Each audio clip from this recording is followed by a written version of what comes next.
சுமங்கலி பாகம் 4.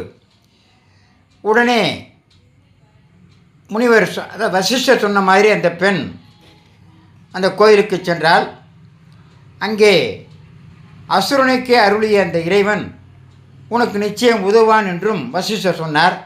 அந்த பெண் மகிழ்ந்தாள். உடனே அவள் அந்த ரிஷிபத்தினி அந்த ஊருக்கு சென்று அங்கே தீர்த்தத்தில் நீராடி 3 கை தண்ணீரை எடுத்து தன் கணவரின் உடல் மீது தெளித்தாள். உடனே கணவன் தூங்கி எழுந்தவன் போல் எழுந்தார் அந்த முனிவர். அப்போது அம்பாளும் சிவனும் அவர்களும் தோன்றினார். அம்பாளிடம் ரிஷிபத்தினி, அன்னையே, என்னைப் போலும் ஜல்லிகை போலவும் தன் கணவரின் உடல்நலம் நாடி இங்கு வரும் பக்தர்களுக்கு தீர்க்க சுமங்கலியாக இருக்கும் வரத்தை அருள வேண்டும் என்று வேண்டினாள். அம்பாளும் அப்படியே செய்வதாக வாக்களித்தாள்.